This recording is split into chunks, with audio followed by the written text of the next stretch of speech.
Fortnite Chapter 6 Season 3 is here, and today I'm going to be explaining the entire storyline of it. So sit down, grab some popcorn, and enjoy the video. To explain the storyline, we're going to have to go back to Chapter 6 Mini Season 1, aka Galactic Battle. But not far, we're only going towards the end of the event. After the resistance blew up the Death Star, pieces of it started flying onto the map, and one part of it hit the Spirit Realm portal that Daigo was opening, which caused the Spirit Realm to go free. But not just the Spirit Realm. It was also powers. To explain this, we have to go back to Chapter 6 Season 1, when it was revealed that they took the 0 point shard. Which makes me think that this portal was infused with 0 point energy, and that's why it had all those cool effects, and that's how people have gotten powers. Meanwhile, in space, we can actually see that this place isn't a planet. It's actually a loot bubble similar to the one we saw in Reality Zero. I actually have a running theory on this, and I've already posted on Twitter, but here's a brief rundown of it. I think that every reality has its own version of the loot bubble, just in case the 0 point had to leave Reality Zero for some reason. That's why one of the 0 shards was attracted here, because that's practically where it's drawn to, technically. But that wasn't the only thing in space. Superman? Not that Superman. This Superman. It was flying in space.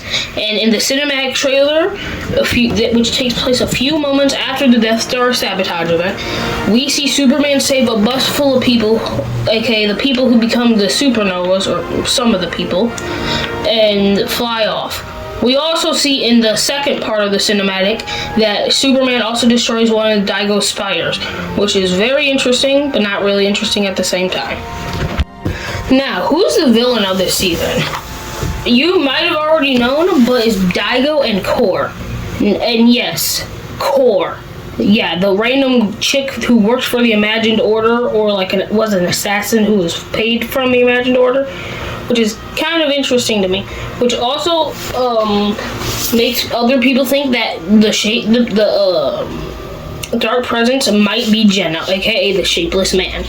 And I can agree with them, especially when Daigo's suit is the colors of Jenna, which is very interesting to me. Along with Daigo, he brought an entire new biome replacing Masked Meadows.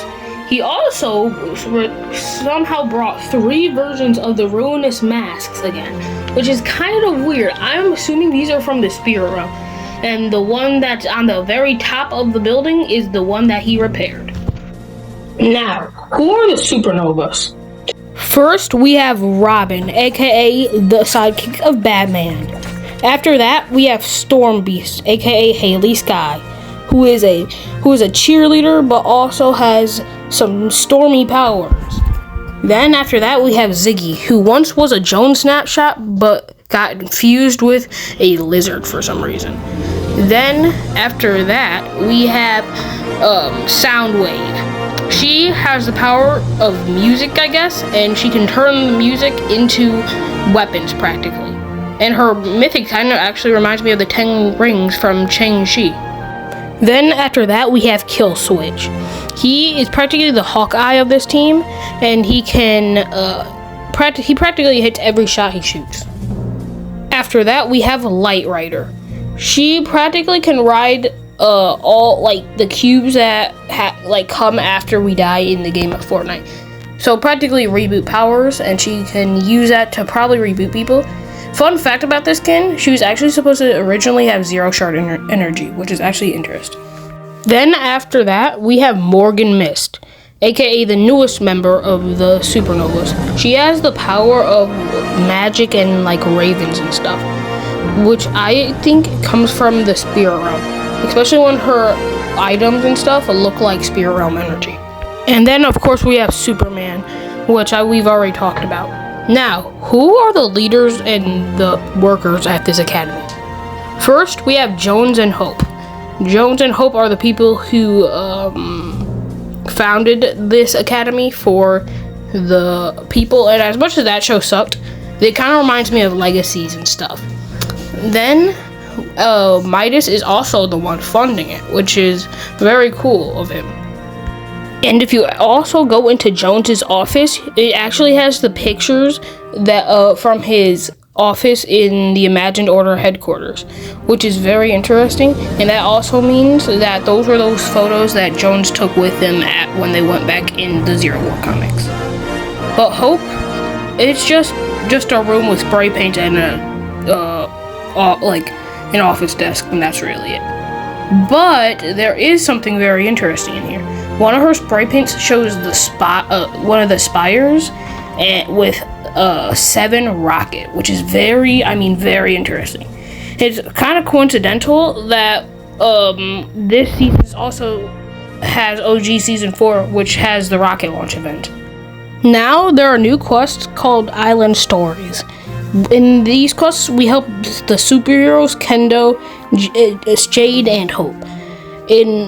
But in Kendo's, we hear Kendo's thoughts on Daigo. He thinks that Daigo has betrayed them, and Kendo's given up on his brother, which is kind of sad. But let's be real. This man Kendo is a fraud, bro. It's just what it is. Bro's a fraud. But that's all we have so far, story lovers. So I have to see you in the next one. Thank you guys for watching. Please hit that subscribe button, and bye-bye.